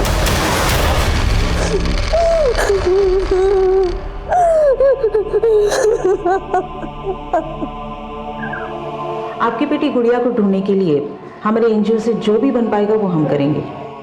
आपने बताया कि आप पुलिस स्टेशन भी गए थे, आपके पास एफआईआर की कॉपी है? एफआईआर तो उस दरोगा ने लिखी नहीं मैडम, उल्टा गुड़िया के बारे में अनाप शनाप बातें कर रही है। आपकी बेटी जवान है, किसी के साथ अफेयर होगा उसका, भाग गई होगी। ये कैसी बातें कर रहे हैं साहब आप? वकील साहब गायब किए हमारी बेटी को। आपको पता है आप किस पे आरोप लगा रहे? इस शहर के सबसे बड़े लॉयर है वो। देखो लोग ना, तुम्हारे और रितेश के बीच जो कुछ भी चल रहा है उसकी सारी जानकारी हमने ऑलरेडी निकाली, इसलिए हमसे कुछ भी छुपाना मत। सर, अब मुझे ऐसा लगने लगा है कि आप मेरे लिए कुछ भी नहीं करने वाले और मेरा बस यूज कर रहे हो। खुद आई थी मेरे पास, मैंने कोई बोला नहीं था तुम्हें मुंह लगाना ही नहीं चाहिए था मुझे। सर, आप मुझे गलत समझ रहे हो, मेरा वो मतलब नहीं था। अब आप प्लीज गुस्सा मत होइए। सर, मैं इस चैनल में एक अच्छी पोस्ट पाना चाहती थी सुजाता मैम की जगह लेने का मेरा कोई इरादा नहीं था और ना ही रितेश सर मुझे वो जगह देने वाले थे। तो मतलब ना प्यार मिला ना पोस्ट, तो सोचा रितेश की बीवी को मरवा कर उसकी जड़ें हिला दूं। सर उनकी जड़ें बहुत मजबूत हैं, उसे मैं क्या कोई भी नहीं हिला सकता। देखिए ऑफिसर, आप बार बार भूल रहे हैं कि मैं क्या चीज़ हूँ। यही तो जानना है कि आप क्या चीज़ है। इतना कॉन्फिडेंस, लेकिन मेरी पर्सनल लाइफ में घुसने की कोशिश मत करना। घुसना तो पड़ेगा क्योंकि कत्ल का मकसद आपकी पर्सनल लाइफ में ही है। अच्छा, अगर आपके अफेयर के बारे में आपकी बीवी को पता चल जाता तो? उसे पहले से सब कुछ पता था। इनफैक्ट ऑफिसर, मेरे और मेरी बीवी के बीच में रिलेशनशिप मियाँ बीवी जैसा था ही नहीं। और सुजाता कौन सी दूध की धुली हुई थी, वो मेरी तरफ से बिल्कुल फ्री थी। अब आप ये भी कहोगे कि कत्ल के 2 दिन पहले सुजाता अपने लवर से मिलने गई होगी? हो सकता है। अगर आपको पता नहीं तो मैं बता दूं कि वो निखिल के साथ रिलेशन में थी। वीरेंद्र के साथ काम करते हुए शायद उसके साथ भी रिलेशन बना लिया हो। इस निखिल और वीरेंद्र को तो हम देख लेंगे, लेकिन अगर आपका अपनी बीवी सुजाता के कत्ल से कोई भी ताल्लुक हुआ तो बख्शेंगे नहीं। एक न्यूज एंकर और एक जर्नलिस्ट के तौर पर रितेश एक प्रतिष्ठित हस्ती था, लेकिन जो लोग समाज में जागरूकता फैलाने का काम करते हैं कई बार उनकी असलियत विपरीत भी होती है। रितेश की निजी जिंदगी की हकीकत उसे अपनी पत्नी सुजाता के मर्डर का प्राइम सस्पेक्ट बना रही थी, लेकिन पॉलिटिशियन वीरेंद्र सिंह और सुजाता के साथ सुजाता के न्यूज पोर्टल में काम करने वाला निखिल भी पुलिस की रडार में थे। लेकिन लखनऊ के सुजाता मर्डर केस से गोरखपुर का गुड़िया मिसिंग केस एक 4 साल पुराना केस था। एफआईआर के मुताबिक 4 साल पहले गुड़िया लखनऊ से गोरखपुर जाते हुए लापता हुई थी, मगर 4 साल के इस अंतराल के बीच की एक कड़ी खुद सुजाता मर्डर केस के इन्वेस्टिगेटिंग ऑफिसर भी थे। 4 साल पहले उस ऑफिसर का भी गुड़िया मिसिंग केस से सामना हुआ था। कहिए वंदना जी, कैसे याद किया? करीब 1 हफ्ता पहले आपके थाने में गुड़िया नाम की लड़की की कंप्लेंट आई थी। गुड़िया? जी। केस बहुत सीरियस है। वो 18 साल की बच्ची 1 हफ्ते से मिसिंग है। उसके फादर में एफआईआर लिखवानी चाहिए तो एफआईआर लिखवी नहीं गई। आई एम सरप्राइज कि ये आपके थाने में हुआ है। वंदना जी, मैं 1 हफ्ते के लिए कोलकाता गया था। लेट मी चेक, मैं आपको थोड़ी देर में कॉल बैक करता हूँ। सुप्रिया सर, 1 हफ्ता पहले किसी गुड़िया नाम की लड़की की मिसिंग कंप्लेंट आई थी। गुड़िया? सर, उस दिन एक आदमी आया था अपनी बेटी गुड़िया की मिसिंग कंप्लेंट लिखवाने। साहब, ये हमारी बेटी गुड़िया, इसे गायब कर दिया साहब। ऐसे कैसे गायब हुई? आप बैठिए और तसल्ली से बताइए क्या हुआ। वो एफआईआर लेकर मेरे कैबिन में आ। सर, एफआईआर तो लिखी नहीं मैंने। क्यों? सर, एफआईआर तो तब लिखता ना जब लड़की गायब होती। वो तो अपनी मर्जी से चली गई थी। तो मैं कैसे पता कि लड़की अपनी मर्जी से कहीं गई?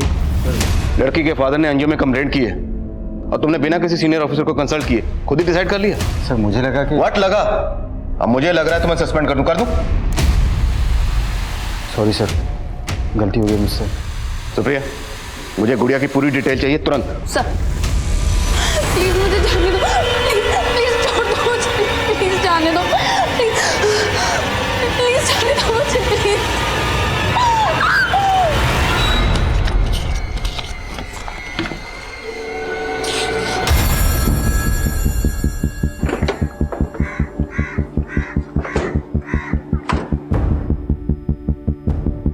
सर, हम तो खुद गुड़िया के लिए परेशान थे, उसकी मिसिंग कंप्लेंट लिखवाना चाहते थे और उसके फादर ने तो उल्टा हम ही पे एलिगेशन लगा दिया। लेकिन अगर गुड़िया के फादर ने कुछ किया होता तो एनजीओ क्यों जाता? सर, मैं आपको बता रहा हूं, पक्का उसके बाप ने ही उसे कहीं छुपा कर रखा है और अब हमें फंसाकर हमसे पैसा ऐंठना चाह रहा है। एक नंबर का लालची आदमी है सर, वो पैसे के लिए कुछ भी कर सकता है। इवन वो गुड़िया उससे खुद तंग थी। इस बार जब वो आई तो उसने अपनी तकलीफ हमसे शेयर भी की। साहब, इस बार जब हम गांव गए तो हमारे पापा हमारी शादी की जिद पकड़ ली। वो हमारा शादी एक अपंग आदमी से करवाना चाहते हैं। और इस बारे में तुम्हारी माँ का क्या कहना है? साहब, वो भी इस बात का विरोध कर रही, लेकिन पापा किसी की नहीं सुनते। और जब इस बारे में मैंने ब्रजेश से बात करनी चाहिए तो वो उल्टा मुझसे पैसे मांगने लगा गुड़िया की शादी करवाने की। साहब, 1 साल से वो आप लोगों की सेवा कर रही है, उसकी शादी में कम से कम 1 लाख की तो मदद करनी चाहिए आपको साहब। अरे कैसे बाप हो तुम? अपनी बेटी की शादी उसकी मर्जी के खिलाफ एक अपंग आदमी से कर रहे हो? साहब, एक बात बोले, अगर आप बुरा ना माने तो ये हमारे घर का मामला है और आप दखल मत दीजिए। सर मैं तभी समझ गया था कि उस आदमी को समझाना नामुमकिन है, और ये बात तो वो कभी बर्दाश्त नहीं करता कि उसकी लड़की उसकी मर्जी के खिलाफ किसी दूसरे लड़के से शादी करे। तो दूसरा लड़का कौन? उसके गांव में कोई लड़का था जिसे वो पसंद करती थी। लेकिन वो लड़का कौन है? इसके बारे में तो गुड़िया ने हमें ज्यादा नहीं बताया, पर कल उसका बाप कोई बखेड़ा खड़ा ना करे इसके लिए मेरे कहने पर गुड़िया ने एक वीडियो रिकॉर्ड किया। हम कुछ रोज पहले ही 18 सालों के हुए, अब हम बालिग हैं, हम वोट भी डाल सकते हैं और अपना जीवन साथी भी खुद ही चुन सकते हैं। लेकिन ये वीडियो रिकॉर्ड करके आप क्या करना चाहते थे? सर अगर ब्रिजेश गुड़िया पर दबाव डालकर उसकी शादी कहीं और करता तो एक्शन लेने के लिए कोई प्रूफ तो चाहिए था ना।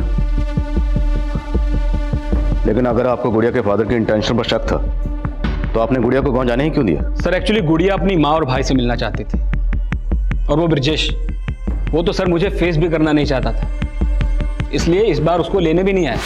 मुझे बोला कि मैं गुड़िया को बस में चढ़ा दूं। सर अगर आप चाहें तो मेरे दोस्त रतन से कंफर्म कर सकते हैं, वो भी मेरे साथ आया था गुड़िया को बस स्टैंड तक छोड़ने। जी हाँ सर, मैं और अशोक हम दोनों साथ में उस लड़की को बस में चढ़ाने गए थे। तो अशोक के घर अक्सर आते जाते हो या उस दिन खास इसी काम की वजह से गए थे? नहीं सर, दोस्त हैं हम दोनों, एक दूसरे के यहाँ आते जाते रहते हैं। उस दिन जब मैं अशोक के घर गया तो वो गुड़िया को लेके बस में बैठाने जा रहा था। ऐसे में हम अकेले वहाँ क्या करते, इसलिए हम भी उसके साथ चले गए। हाँ साहब, वो वकील साहब खुद आए थे और इस लड़की को बस में चढ़ा के चले गए। तुझे कैसे पता वकील? पहले से जानता था? नहीं साहब, वो उस दिन अपना कार्ड दिए थे हमें। सुनिए मेरा कार्ड है, इस पर मेरा नंबर लिखा है, अगर लड़की को कोई भी परेशानी हो तो मुझे कॉल कर। साहब हमको तो लगा कि वो अपना कार्ड देके हमको धौस दिखा रहा था कि उस लड़की को कुछ होना नहीं चाहिए। अब तो हमें सफाई दे रहा है कि वकील की डर की वजह से तूने बच्चे के साथ कुछ नहीं किया। आप गलत समझ रहे हो साहब, हमने तो उस लड़की को अगले दिन सुबह 7 बजे गोरखपुर के बस अड्डे पे छोड़ दिया था। वहाँ पे इस आदमी को देखा था? नहीं सर। सर वो गुड़िया का बाप बोल रहा था कि वो सुबह 5 बजे से बस स्टॉप पर खड़ा था। मालिक गुड़िया कहाँ है? मैंने गोरखपुर पुलिस से भी कोऑर्डिनेट किया, पर वहाँ कोई भी सीसीटीवी नहीं है। कंडक्टर की बातों का भरोसा मत करो, खुद तहकीकात करो।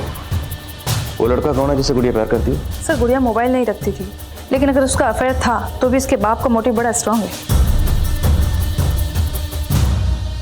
हाँ साहब, ये सच है कि गुड़िया के पापा ने गुड़िया का रिश्ता एक अपाहिज लड़के से तय कर दिया था।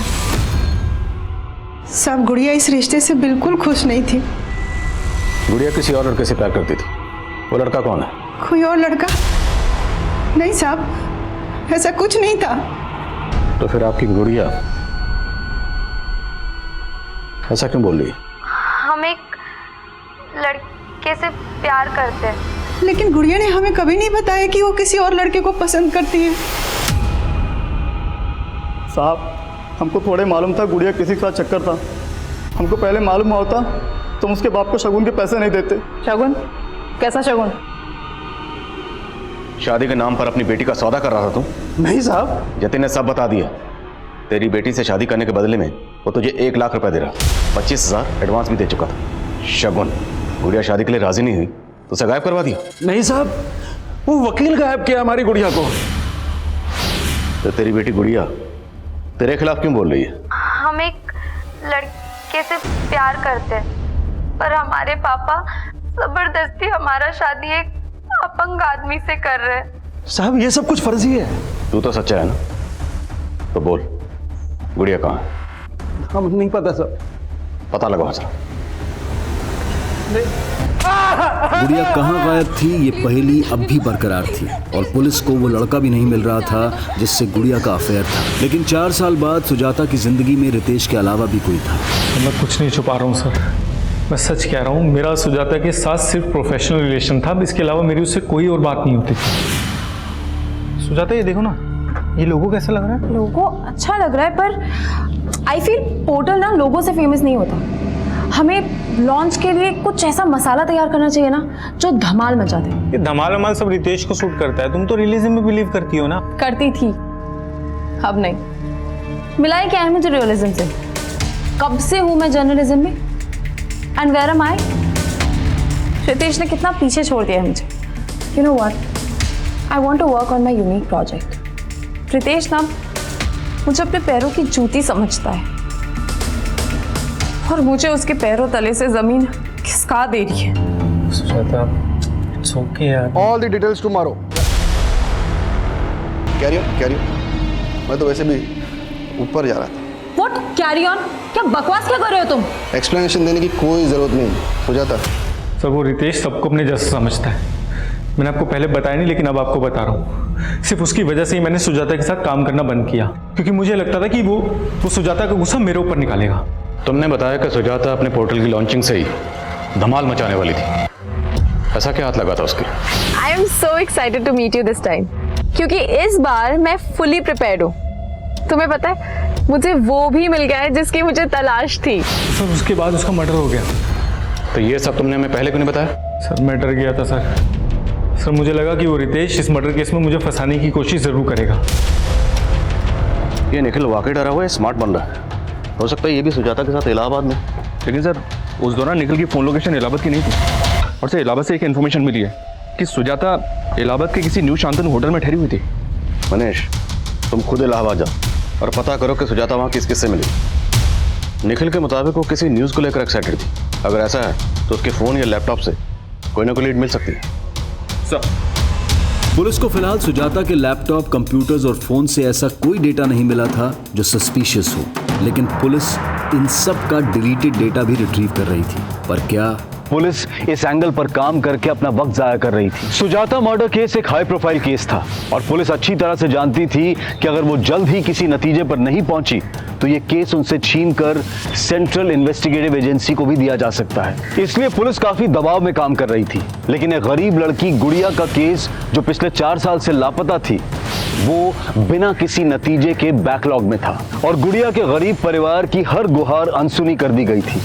पर ऐसे कई रहस्य थे जो उजागर ही नहीं हुए थे और ऐसे कई किरदार थे जो इस रहस्य को एक नया मकाम देने वाले थे। बाकी क्या हुआ? सब ठीक तो है? बाबा पेट में दर्द हो रहा है। अरे सुबह से कुछ नहीं खाया है तूने। जा हाथ मुंह धोआ, हम खाने का बंदोबस्त करते हैं। हाँ शर्मा। सर सुजाता ये इलाहाबाद के होटल में अकेली ठहरी हुई थी। बस इतना पता चला कि उसने होटल के थ्रू कैब हायर की थी और पूरा दिन इलाहाबाद में इसी कैब में ट्रैवल कर रही थी। कैब के ड्राइवर का पता लगा लिया मैंने। हाँ साहब, सुजाता मैडम जब तक उस होटल में रुकी हमारी टैक्सी से सफ़र की। तुमने सुजाता को आखिरी बार कब और किसके साथ देखा था? साहब आखिरी बार तो उनको हमने तब देखा था जब हम उनको उनके लखनऊ वाले घर पे छोड़ने गए थे। तब साहब वो अकेली थी। 2 दिन तक इलाहाबाद में तुम सुजाता को कहाँ लेकर गए? सबकी डिटेल चाहिए हमें। सर सुजाता ने इलाहाबाद में जिन जगहों पर ट्रैवल किया था वहां से ये पता नहीं चल रहा है कि सुजाता की ये विजिट काम की विजिट थी या पर्सनल विजिट थी। लेकिन सर इन 2 जगहों में 2 जगह ध्यान खींचने वाली हैं। कौन सी 2 जगह? एक है इलाहाबाद का मुंडेरी गांव। यहाँ पे कुछ दिन पहले एक बच्चे का मर्डर भी हुआ था सर। इमरान ने बताया कि उसने सुजाता को यहाँ पे एक बच्ची से मिलते हुए भी देखा था। और दूसरी जगह कौन सी है? सर सुजाता ने एक लोकल लीडर मुन्ना भैया के घर भी विजिट किया था। मुंडेरी गांव की बच्ची और लीडर मुन्ना भैया का घर। सुजाता सर किसकी बात कर रहे हैं? मैं नहीं जानता। ये अच्छा हाँ, ये लड़की तो अभी कुछ दिन पहले आई थी हमारे पास।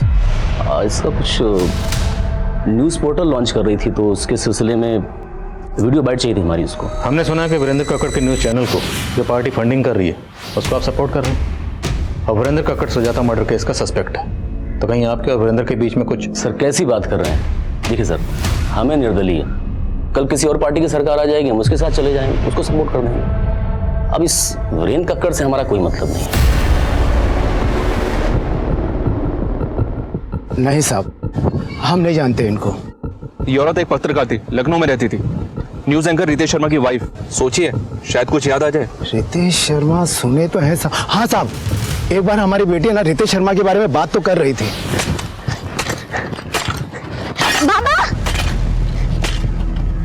बाबा आप जानते हो रितेश शर्मा कौन है? नहीं तो। और ये सब तो काहे पूछ रही है? बाबा हम सुने कि वो टीवी में आते हैं, वो हमारे गांव में आने वाले हैं, वो हम सबका जिंदगी बदल देंगे, फिर हमारे पेट में भी दर्द नहीं होगा। कौन डॉक्टर है का वो? और कौन बोला तुमको ये सब? एक तरफ मुन्ना भैया का वरेंद्र कक्कड़ से कनेक्शन दिख रहा है और दूसरी तरफ ये रितेश की मुंदेर जाने की कहानी। इतना हिंट तो मिल रहा है सर कि सुजाता के मर्डर का इलाहाबाद से कोई ना कोई कनेक्शन जरूर है। सुजाता के कत्ल वाले दिन का उसके घर का एरिया का डंप डाटा निकला, शायद कोई सस्पिशियस नंबर मिले। तब तक मैं इस रितेश शर्मा से मिलता हूँ। ये आप रोज रोज क्या फालतू के सवाल लेके आ जाते हैं? हाँ? मेरा मुंडेरी गांव में जाने का कोई प्लान नहीं था। और आपकी बीवी सुजाता वो मुंदेरी गांव गई थी और ये बच्ची, बाकी नाम है इसका, मुंदेरी गांव की रहने वाली और इसका कत्ल हुआ। आपके फालतू के सवालों का जवाब देने के लिए मेरे पास टाइम। सर हमने इससे ये सब पूछ के कहीं ओवर रिएक्ट तो नहीं कर दिया? ओवर रिएक्ट तो रितेश कर रहा है, करने दो, कम से कम पता तो चले कि इसका इस केस से क्या ताल्लुक है। सर हेलो, हाँ ठीक है, हम पहुंच रहे हैं। ओके सर, सुजाता के लैपटॉप से डिलीटेड वीडियो का डेटा रिट्रीव हुआ।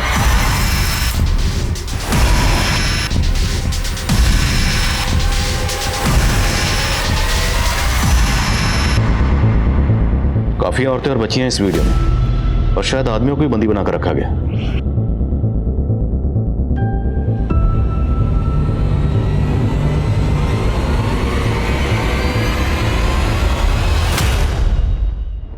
उसने स्टिंग ऑपरेशन किया होगा।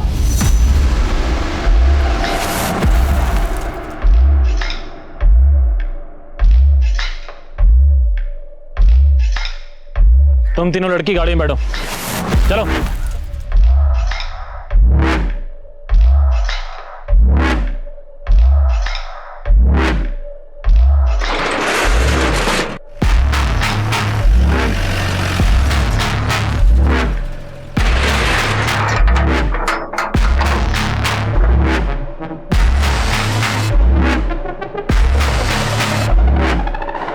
यहाँ पे कोई बड़े लेवल का क्राइम चल रहा है, ह्यूमन ट्रैफिकिंग या सेक्स एक्ट या कुछ और। Right sir. और सर ये जगह पाकी के गांव मुंडेर के आसपास की हो सकती है। अगर इन लोगों को पता चल गया कि हम इस जगह का पता लगा रहे हैं तो ये अलर्ट हो जाएंगे और पाकी के फादर से पूछने का रिस्क भी नहीं ले सकते। इसलिए जो करना चुपचाप करना, चुपचाप गुपचाप। ये सब किसी बड़े अपराध की तरफ इशारा कर रहा था, लेकिन अपराध था क्या, इसका पता लगाना इतना आसान नहीं था। वहीं पुलिस सुजाता के घर के एरिया का डंप डेटा भी खंगाल रही थी। सर सुजाता की हत्या वाली रात उसके घर के आसपास इलाहाबाद का एक नंबर एक्टिव था और उस दिन ये नंबर इलाहाबाद से लखनऊ की तरफ ट्रेवल हुआ था, लगभग सुजाता के नंबर के साथ। मतलब जिस रात सुजाता का कत्ल हुआ उस रात कोई सुजाता का पीछा करते हुए इलाहाबाद से लखनऊ तक आया। किसका नंबर है?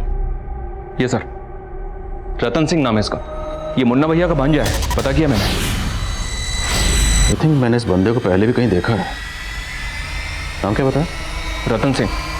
मैं इस बंदे को मिला, नजर रखो इस पे, लेकिन उठाना मत, क्योंकि इसे उठा के हमें मुन्ना भैया को अलर्ट नहीं करना। Okay sir. Good morning sir, इतने वक्त के बाद याद किया आपने? सुप्रिया, तुम्हें 4 साल पहले का वो गुड़िया मिसिंग केस याद है?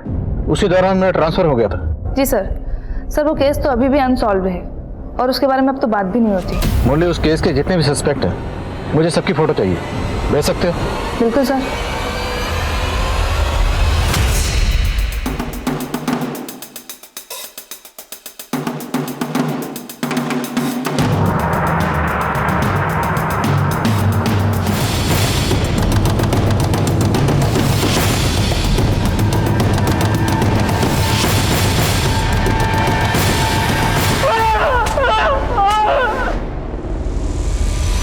हमारी मुलाकात 4 साल पहले भी हो चुकी है। गुड़िया मिसिंग केस, कुछ याद आया? उस दिन जब मैं अशोक के घर गया तो वो गुड़िया को लेके बस में बैठाने जा रहा था। ऐसे में हम अकेले वहाँ क्या करते, इसलिए हम भी उसके साथ चले गए। गुड़िया को कहाँ गायब किया?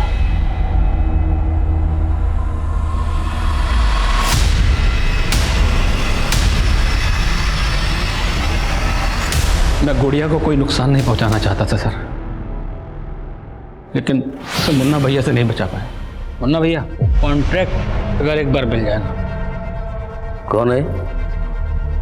ये आया है, मेरे बच्चे। आया है तब तो तुम्हें कोई दिक्कत नहीं होनी चाहिए ना, और वैसे भी तुम्हारी बीवी और बेटा तो बाहर गए हुए हैं। मुन्ना भाई बच्ची है? देखो, इस बच्ची के बदले मोटा कॉन्ट्रैक्ट दिलाऊंगा तुझे। गुड़िया को गोरखपुर की बस में चढ़ाने की कहानी झूठी थी। क्या करते सर, बचने के लिए फुल प्रूफ प्लान बनाना पड़ा। कंडक्टर वो भी हमारा ही आदमी। गुड़िया का वीडियो भी इसी प्लानिंग का हिस्सा था? नहीं सर, तब तो मैं जेन्युइनली गुड़िया की हेल्प करना चाहता था। और जर्नलिस्ट सुजाता शर्मा, उसे क्यों मारा? साहब उसको क्रांतिकारी बनने का शौक चढ़ा था, हमको चकमा दे के सारा वीडियो निकाल ली थी। हिम्मत तो बहुत की, मगर एक गलती कर दी, मुन्ना भैया के बिल में खुद ही घुस गए। देख रहे हैं नेताजी क्या चल रहा है आपके एरिया में? समझ गया। अच्छा, अपने न्यूज़ पोर्टल के लिए फंडिंग चाहिए ना आपको? जितनी फंडिंग चाहिए मिल जाएगी। सोचती हूँ।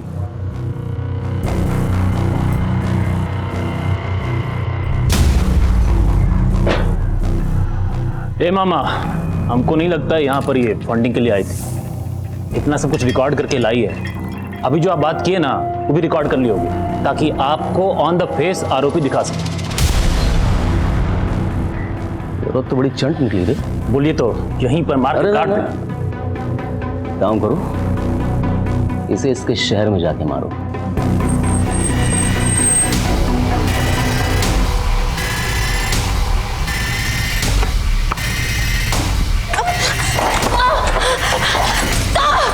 इसको मार के हम सारा वीडियो डिलीट कर दिए और सीसीटीवी का डीवीआर लेके भी भाग गए। उन आदमियों को बंधक बना के क्यों रखा था? वो हमारे बंधुआ मजदूर है।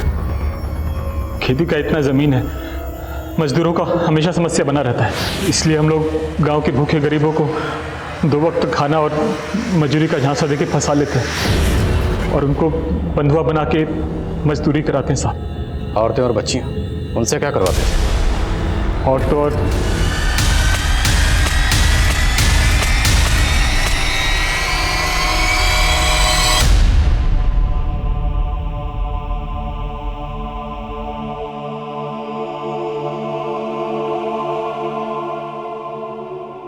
हम अक्सर सुनते हैं कि अदालतों से लेकर पुलिस की फाइलों में ऐसे कई केसेस हैं जो सालों तक किसी नतीजे पर नहीं पहुंचते। इसके पीछे की वजह जो भी हो, लेकिन अगर गुनहगार जल्द से जल्द सलाखों के पीछे ना पहुंचाए जाएं, तो वो और अपराध भी कर सकते हैं, जैसा कि इस केस में हुआ। अगर पुलिस 4 साल पहले ही गुड़िया के गुनहगारों तक पहुंच गई होती, लेकिन ये रैकेट तो इस पैमाने पर फैला हुआ था कि कई मासूम इन गुनहगारों का शिकार हो रहे थे। अब मैं अनूप सोनी आपसे विदा लेता हूं, फिर मुलाकात होगी क्राइम पेट्रोल सतर्क में एक और नए केस के साथ। तब तक अपना और अपने परिवार का ख्याल रखें, सतर्क रहें, सुरक्षित रहें और देखते रहें क्राइम पेट्रोल सतर्क। जय हिंद। इस तरह के और भी एपिसोड देखने के लिए हमारे चैनल को सब्सक्राइब करें और बेल आइकन दबाना ना भूलें।